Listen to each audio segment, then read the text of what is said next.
So my eBay purchases have arrived. Finally got the camber gauge I was looking for. And I've also got a set of alignment shims there. The shims go up in between the mounting surface of the control arm and the inner portion of the shock tower there to adjust the location of the control arm. So with these, a big hammer and some luck, I should be able to get things knocked into place. So I've got the back on jack stands and have it sitting level. And after I did that, I leveled out the car body. Doing the same thing, just putting some wood under the jack stands and getting everything level.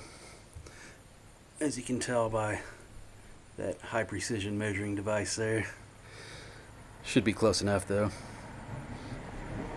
So with everything sitting level, I've got the tool that I need to at least get this in the ballpark. The way this works is it's going to try to line or show you how closely the front wheel is lined up with the back wheel. So we'll put this on. I don't know how well the camera's picking that up, but try to zero or level it first and try to zero this out. Alright, so that's calibrated. Let's see how closely the front wheel lines up with that.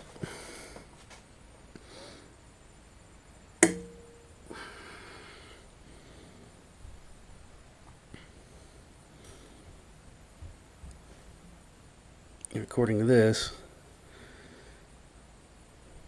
it's about 1.5 degrees of negative camber,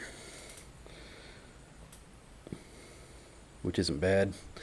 I had moved this back a little bit because it was really bad. It was about 5 degrees negative camber. So I took some scrap and some all thread last night and started pulling on that, see if I can make a difference. Looks like I got it fairly close. May have some more adjusting to do, but at least it's heading in the right direction. So keep cracking at it and see what I can get.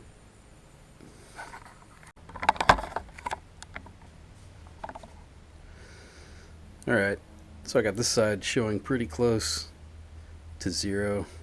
It's probably about 1/4 degree negative according to the gauge there. But the caster,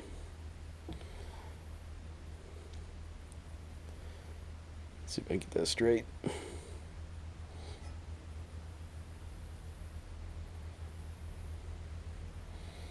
Probably not doing this completely right, but it'll get me close. So we zero that out. This is showing about 3.5 degrees, which is way too much. That means this rod, ow, just stepped on something. That means this rod is too short. So I need to loosen that and lengthen it up. And then move that back. Yeah, see if we can get that closer to about 1 degree or so.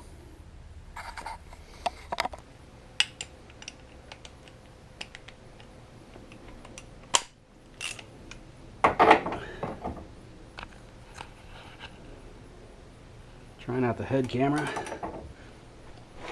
although it's probably just gonna mostly be clips of me looking for tools and parts that I sat down and can't find.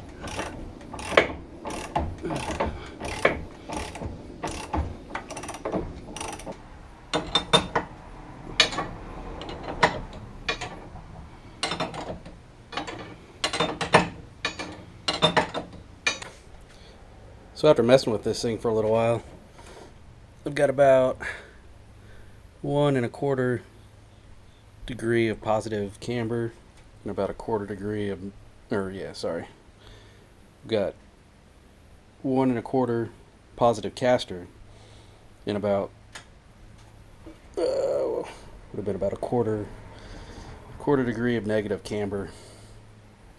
But man, everything on this front end, one thing, it's somehow related to the other. So when you start tweaking on something, you change other things and you have to go back around the whole thing over and over. And man, if you think you're just going to do one aspect of it, then jump to the other and be done, you are wrong. Because everything on here affects everything else. I'm sure there's a method to it. I just don't know what it is. This is the first time I've tried putting one together after having it completely apart. So I imagine it's just a learning process, but getting there. So I got everything how I want it. Finally got everything lined back up. I've got a 1/4 degree negative camber and 1 degree positive caster on both sides. And those hubs are probably straighter than they've ever been as long as I've owned the car. So now that I know that I can get everything into the position I want, as I mentioned in another video, I was going to put some reinforcements in here to keep this from moving, since that's where the control arms bolt to. So that'll be the next step. So yeah, I might get to that later. May end up doing that tomorrow. Should probably at least clean it up tonight though. At least get it ready. So don't know, we'll see. It's probably about it for this video though. I'll post another one as soon as I get some welding done.